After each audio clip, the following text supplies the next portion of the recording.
Welcome to Silent Podcast, the place where we're anything but silent. I'm one of your hosts, Josiane. And I'm Isaiah, and we are here with the amazing winner of Big Brother Canada, Bayleigh. Bayleigh, what's going on? Oh, not much. Just trying to get back into my body after what just happened.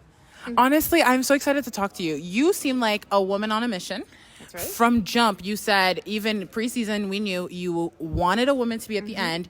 You had no apologies for who you were. How do you feel like you've evolved from preseason to now? I think that I've stayed exactly who I was then and to who I am now, although I think I have a little bit more confidence in myself because I saw that being myself and being that authentic person paid off. Yeah. Bayleigh, obviously, throughout the season, you were a pretty big character for us. You know, you had a lot of big moments. Were you ever worried going into the house that, like, they're going to target me because of this? Or were you just like, effing, I'm going to do what I got to do? Well, if you guys watch me, you know I'm always worried. I'm always stressed and always thinking worst case scenario. But I also knew that there was no other way for me to play this game. So if people didn't like me or wanted me out because of who I am, then so be it. I would have no regrets over that. Okay. So early on, we saw that there was a big sister alliance. Yes. But then Janine goes home. Yeah. And then you get blindsided with a Donna eviction. What was your mindset with the big sister alliance at that point? Like you said, I was completely blindsided, and it took me back, and I had to kind of reassess where I was in the game, if the Big Sisters was actually going to be a thing. But I stayed true to the girls. Even after Donna left, I still wanted to make it my mission to get as many girls as I could to the end. So my opinion on it didn't change, but I think other people had some different views on it.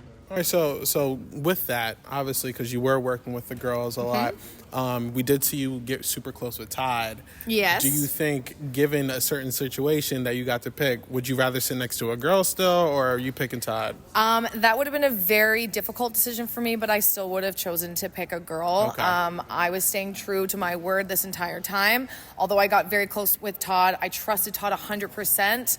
My mission was my mission, and I was not going to change that for anybody.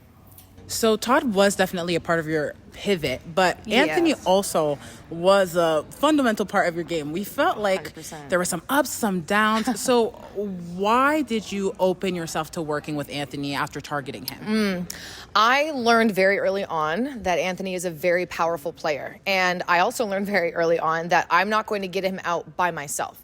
If I didn't have enough support for that move, it wasn't going to happen. And I knew that if that move were to happen, it would have to be at the very end of the game.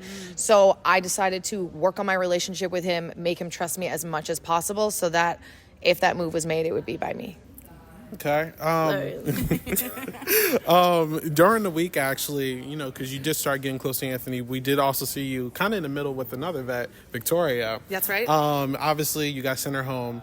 Was there a chance if she pitched a little harder to you guys? Do you think that she could have possibly got your vote to stay, or what?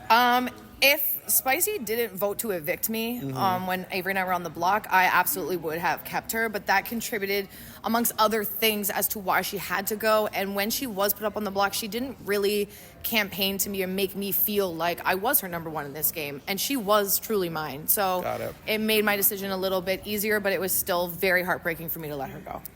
Well, I want to talk about the house dynamics because it did feel like early on there were sides. Yep. What do you feel like were the sides officially, looking back and knowing what you know now? What do I know now, really? But the sides for me were the girls. And then there was also another side with Tola and Anthony and Matt. And I think Lexus was kind of in the middle of those. And Todd was kind of just wherever. But that's why I took Todd in under my wing, because I could see that there were clear sides and we needed more numbers than them. So going in with those numbers, and also because you said you were very diehard with the girls. That's right. Lexus. Yeah. Obviously, there was like some points where you guys were like, I don't know if I really want to work with Lexus, you know? Yes. Do you think that that's still someone that you could have worked with long term, or was that just like short term for you? Do you think that you would eventually cut her? No, I would have been sitting next to Lexus if I had that choice at the end. But I do wish I would have tried a little bit harder with Lexus. I think that there were people in my ear and people in her ear kind of keeping us from one another. And for me, I need a lot of reassurance. I need a lot of words of affirmation for me to really trust where your loyalty is. And she's just not that person. Yeah. But I wish I would have accepted that more early on and not seen her as a threat, and she's much more an ally than a threat. Yeah. Okay. Well, I want to talk about Todd because Todd seemed like a very valuable player, but specifically the week before you had used the veto on Todd, and then the following week you asked Todd not to use it. Please take us through it because pawns can go home. That's right. I know, but this is how loyal I played this game. I didn't want Todd to jeopardize his game by using the veto on me and then creating a bigger target on both of us. And I also didn't want Spicy to sit in my place. Like, that's how much I was riding for these people, that I put my game on the line for them. But I also had to trust and have confidence in the plan that I wasn't going to go home. And I just didn't want to throw anyone under the bus if that was the case. So also, when Anthony did go home, right? When Anthony obviously got exposed for the hot chocolates, right? When Spicy left and everything, we did hear you like, oh, what's a hot chocolate? What's hot chocolate?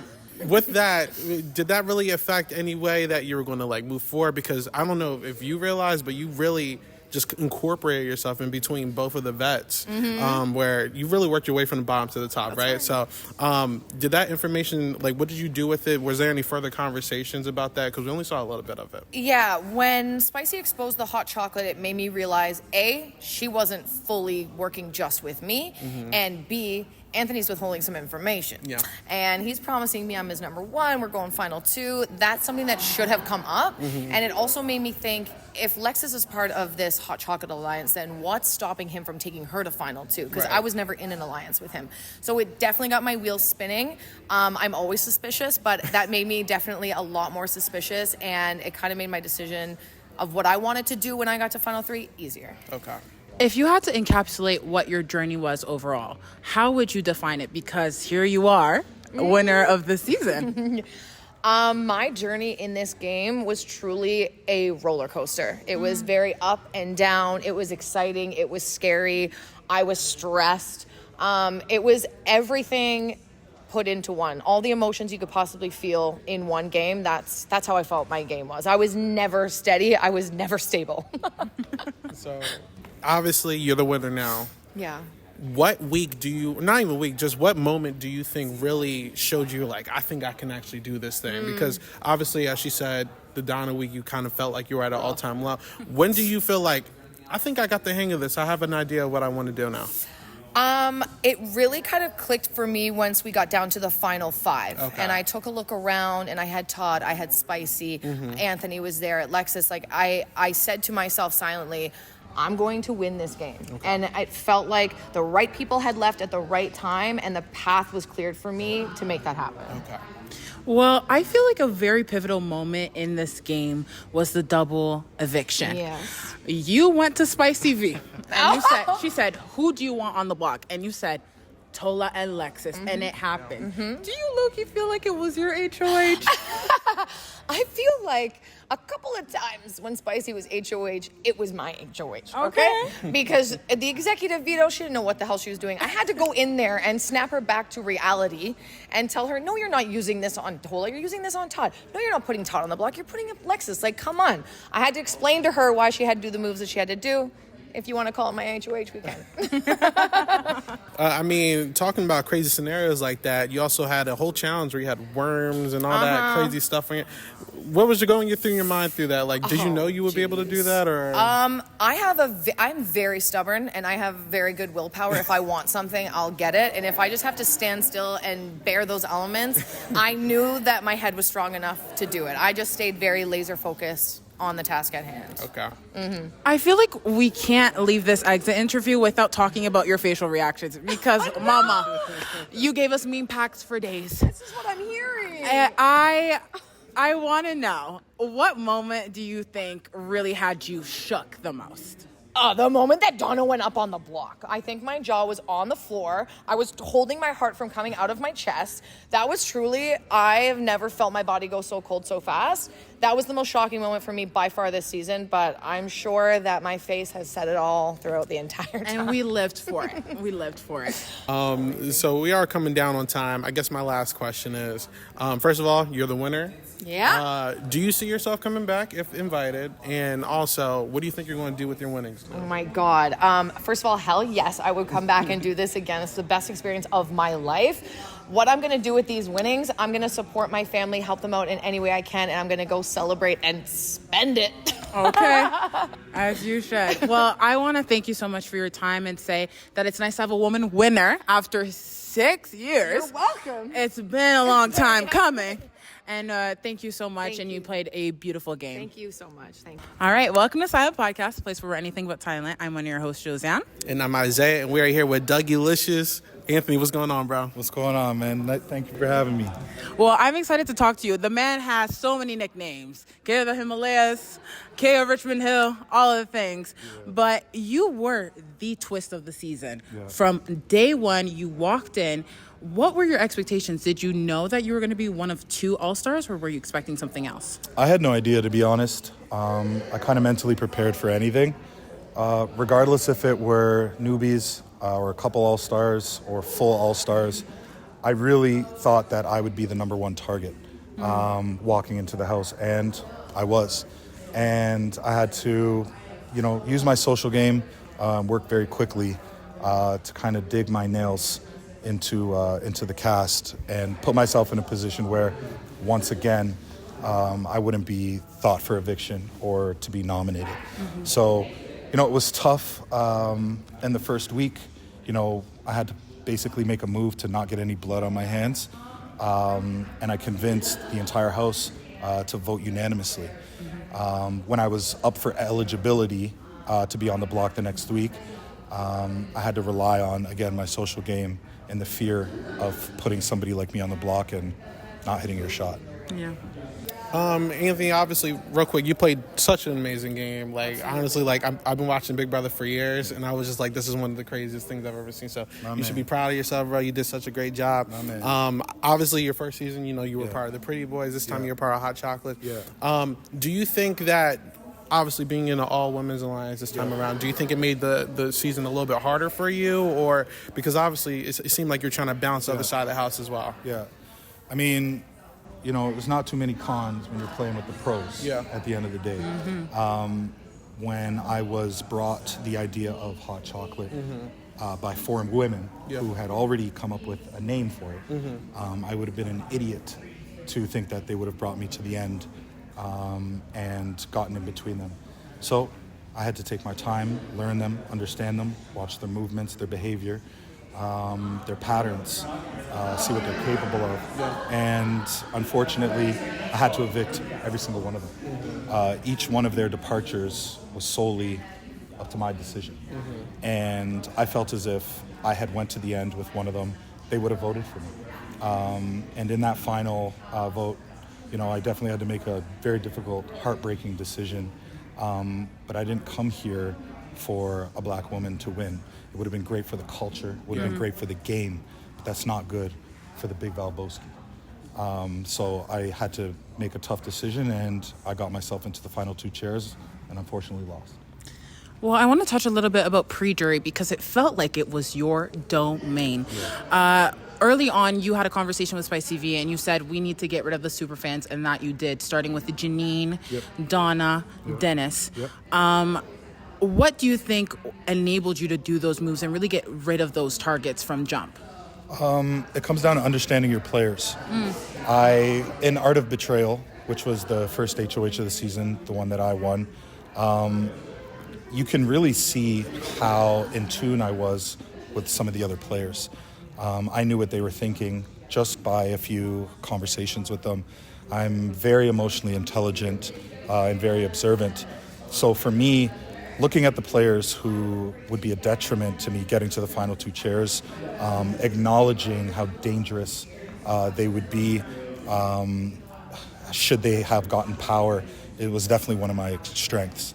So, I had to really put my foot down, make the moves that I made, and sent the losers home.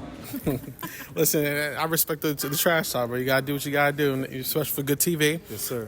But specifically with this, obviously, just to jump into today, when did you really come to the decision that you were going to take Bayleigh to the end? Was that like a in the moment situation, or is it something recent? It was a very, very, like I said, a very difficult, heartbreaking decision. Lexus was loyal to me the entire game. At no point in time did I even question her. We felt pain together. We had wins together. We schemed together. We did a lot of things together. But I knew 100% that if she were sitting beside me, she would have had an automatic 3 votes. With Tola being obsessed with her, with Todd not really having a mind of his own, I kind of had to make a decision on who was best for me to beat. I felt like I was doomed either way, just because of Victoria's behavior going into the jury house. But that's neither here nor there. It's all part of the game. But I made a decision on who I thought I had the highest percentage of beating. But when you evict 75% of the cast, when you backdoor 50% of them, they don't really have a good taste in their mouth. So I accepted my fate, but still did what I did to strategize towards winning that final. Gotcha. Well, I think we can't talk about your game without talking about some of the strategic, insane moves. Who would have thought that Dennis would go home on a Vivek HOH? My God, was it insane. Not to mention also, you got Kayla evicted over Lexus. These strategies, were these things that you came up with on the fly, or were these things that you kind of thought about as the years had gone by to come back and play this game? I have a very good memory, and I understand how other people feel. Watching Dennis and understanding how other people view him was not too difficult to turn people against him. Now, turning his number one ally against him was, that's some big Valboski shit. But I knew that if I set it up the right way and I spoke in a language that Vivek would understand, I could accomplish it. I did it in just a couple hours. I needed to gather some troops to say a couple things. I directed them, they executed, and we sent Dennis home. For Kayla, I knew that the girls were very weary of her. Her competitiveness she was explosive. In some of the competitions, it was like, there's no way we're beating this girl. She was a social beast, a great competitor, and I knew that the other hot chocolates had fear in their eyes. When they had mentioned they wanted to get rid of Lex, I had to act fast, but I had to do it in a safe way. I didn't want anybody to be alarmed. So I waited, planted the right seeds, saw who won the veto, and I went after the most impulsive player in the game, which is Spicy, knowing that she would do the dirty work for me. And I accomplished that without even leaving any breadcrumbs behind. So. Okay. Listen, as a black man, obviously, you face a lot of adversity. Yeah. And specifically, you lost Matt, you lost Vivek. Yeah. But as you see, the Victoria blood, that was a big one. You obviously handled the best way you could. Yep. Is there any love lost there, or do you guys think that you guys can chop it up and fix it? Jury management is part of the game. It's extremely difficult to navigate. When I sent Victoria home, it was for multiple reasons. Yeah. Her ability to lie straight to people's faces and swear on everything in her life was exceptional. And I had been following her and watching her this entire game. I kept in my back pocket every single lie she told me. When it was my time to take the shot, I took the shot. Of course, she's not going to be happy about it. Of course, she's going to go into the jury house because, look at the two different players, right? Yeah. You've got me, who's known as a game player. Yeah. Hall of Fame, Mount Rushmore game player. You've got Victoria, who is, a personality. So when you put a personality in the jury house who's upset and extremely bitter at her performance, her behavior, her placement, I could only imagine the lies that she told in the jury house to soil my game. But again, like I said, it's part of the game. Yeah. If I'd brought Victoria to the end, her lies would have held in the jury house because people just didn't see through her, whereas I did from the start. Gotcha.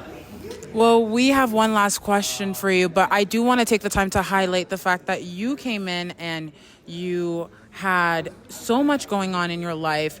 You know, you were doing this for Buck, and I think a lot of the fandom was rallying behind you for that. So I want to say that you have love. But is there anything that you would like to clear up or, you know, highlight, maybe even in regards to some of your most iconic line, "I'm tired of being humble"? Yeah. This game for me was never about the money. Having been on season 7, I learned, you know, what the game is really about. And unless you've played it, it's difficult to explain. This game is about the journey. It is about learning about yourself. It's about testing yourself. Leading up to this show, I was an absolute mess. I was a mess every day in the house. Whether they aired it or not, I took daily breaks inside the washroom to hide my tears and to face the mental battles that I had inside of here. For me, coming off of season 7 and then again being considered an all-star and being offered the opportunity to come back, I wanted to have the same opportunity to inspire. This time with a bit of a different purpose. I know that everybody is going through some sort of a battle. A lot of people struggle to get off the couch. I, for the first time in my life, was one of those people. And I wanted to show people that regardless of what you're going through, you know, the clouds don't last. And I know that people make mistakes. I know that people feel like, you know, they haven't always done things the way that they should. But if I can send a message, it would be to definitely keep your faith. Because, you know, if you think you've ruined God's plan for your life, you, my beautiful friend, are not that powerful. So I hope I inspired people to keep their faith and to understand the importance of your mind. For sure. And you listen, you were great this season. Again, love to see you a third time, but third time's a charm. That's all I'm saying. But thank you so much, Anthony, for talking to us, bro. Appreciate you, man. Thank you. I appreciate you. Welcome to Silent Podcast, the place where we're anything but silent. I'm one of your hosts, Josiane. And I'm Isaiah, and we are here with Lexus. Lexus, what's going on? Hi, nice to see you guys. Awesome. I'm so excited to talk to you because, you know, I feel like we peeled the layers about you and your game as further along as we went. So I'm so excited for this deep dive. But what was your strategy going into the house from the beginning, and how did it change once everything transpired? Okay, I feel like coming into the game, I had a mentality of like, maybe I kind of want to be a villain. I'm so nice in my typical day-to-day life that like maybe I'm ready for some like action and to like be the bad guy for once. As soon as I set foot in here, I realized that like everyone has a family, and hearing everyone's stories and what they were here for, I'm like, I'm here for the same thing. And I think that if I just continue being myself, I can get further than by trying to betray people. So my strategy just change a little bit, but for the better. Okay. Lexus, obviously, you know, you're a part of Hot Chocolate. Yeah. You were working with a lot of the girls and some of the guys. Yeah. And, you know, there's mixed opinions for a lot of people within the house. You obviously voiced a lot. Like, you were like, I don't know if people feeling me. Yeah. At the end of the day, do you have any, like, hard feelings for some of these people? Or is it like, you know? Honestly, no, I don't. I feel I kind of got like wrapped up in some stuff and just had to do what was best at that moment. But I obviously have a very genuine love for them. And I do wish it was us 5 at the end. I truly do. But I'm happy with this final 3. And yeah, I'm just really happy to be here. Awesome. Well, I do want to talk about the girls because there was Big Sister, but early on, it kind of felt like you were on the outs. Did you feel that way? And how did you feel like you pivot from that? I think for me, there was such bubbly, big personalities in the house, and I'm not that. I'm more of like an introverted, reserved person. And so I just needed to take those qualities and view it as a strength, opposed to letting it kind of get me down. So it's like, I don't fit in with them, and that's fine. I don't desire to. And I want to make connections based off of who I feel I can trust And of course, there's a deeper purpose behind a girl winning, behind a black woman winning, hot chocolate, things like that. But I really just want to ride for the people who are riding for me, who show me loyalty and good character. Okay, so would you say that's more like the Dougies, the Matts, the Tolas of the world? Yeah. Okay, cool. Out of curiosity, though, if it was up to you, like, you know, let's say that you survived that last round, right? Yeah. What was your next plans to try to get to the win? If I survive like part 2 of the HOH, who would I have taken with me? Yeah. At that moment, I probably would have taken Anthony. Okay. But I was starting to reconsider a little bit. I was starting to look at the game and look at it with Bayleigh, look at it with Anthony. And I'm like, maybe sitting in the end with Bayleigh is a better option. But I do think I would have stuck to my guns and chose Anthony. Yeah, because even in like that moment of Final Four POV, I was like, I have the opportunity to get him out, but I can't go against like who I am as a person, who I gave my word to. And so, yeah, I think I just stuck with that.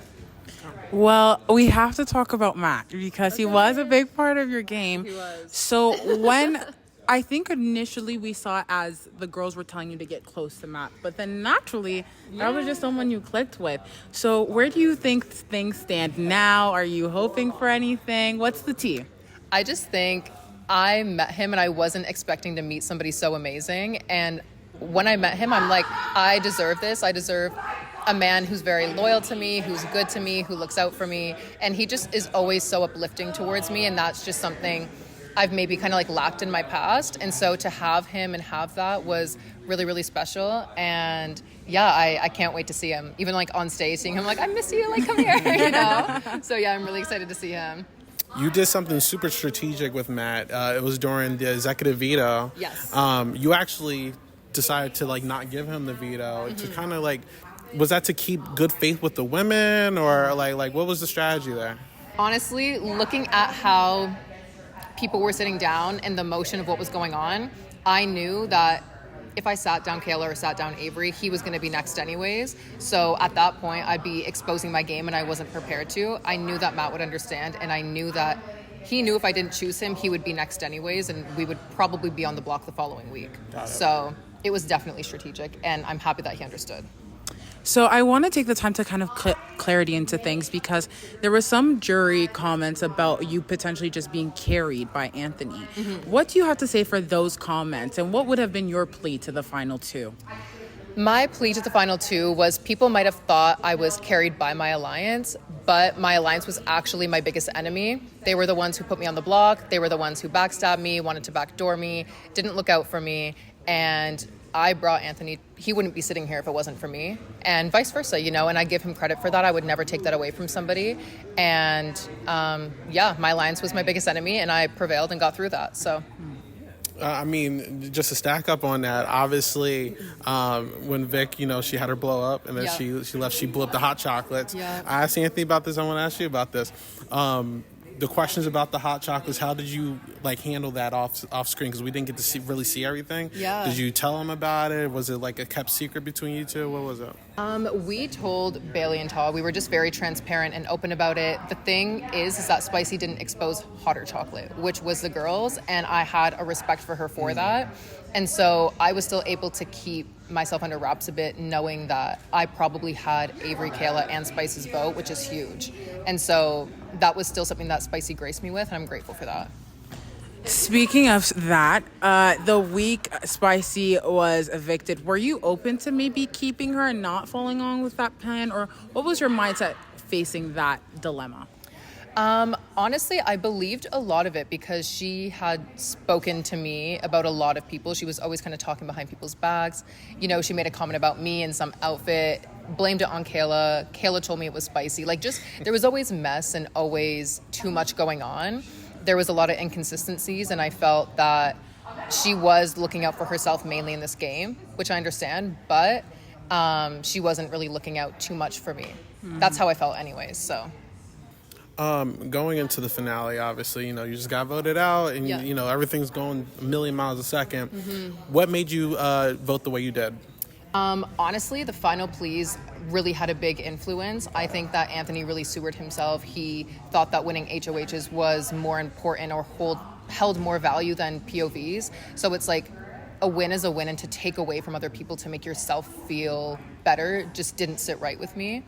And also, too, we had a moment to really create history and to be sitting there together as the first 2 Black individuals, and he wanted to win this game. And so, yeah. And so you said no. It's not going to be me, and it's not going to be you either. Fair. Well, I want to ask you, what do you feel like your journey has been in this game for yourself, and what are you most proud of?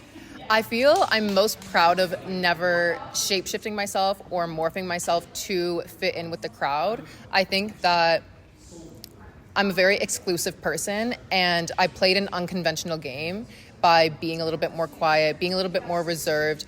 But if you actually dissect my game, I played a really good social game. I was always in the knows about things. I knew things before that they were going to happen. And I think that I used all of that to my benefit because I was able to harbor information and navigate and weave around it kind of unscathed. And so I think that's huge. Lexus, you got any like regrets move-wise that you wish I wish I did this instead? There's a part of me that obviously wishes I kept Todd instead of Anthony when I had the Final Four POV, but I think everything happens for a reason. I think Bayleigh truly deserves to win, and so I just think it played out the way it was supposed to, and I have peace in that.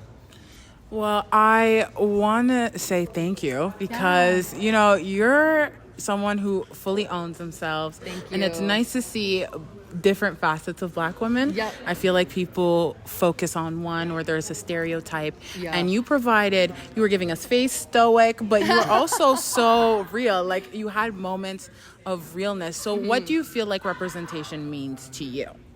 I feel like representation just truly means staying grounded and like standing 10 toes down on how you feel, who you are, and just really getting to know yourself. I think once you know yourself, you just always feel this sense of comfort that no matter what happens, no matter who portrays me, how they want to portray me, if I'm alone, you know that you can overcome whatever's in front of you. And yeah. Any kind of like beefs or anything that you did have, do you think that like you're going to look past that and be like, we can chop it up outside the house, or you're going to be like, keep that energy away from me? I do think that me and Spicy will like get over it. Not that we had like a crazy beef or anything. Yeah. Obviously, it was like a bit of a falling out. Yeah. But I think we'll be able to move past it. She's a great girl, and I slept beside her for multiple weeks. And so, yeah, I don't think that we'll have any hard feelings towards each other. Okay. I hope not. Would you play this game again by any chance? I would 100% play this game again. 100%. Well, thank you so much. It's been a pleasure to talk to you. I've been Josiane. And I'm Isaiah. And thanks for tuning in. Thank you guys so much.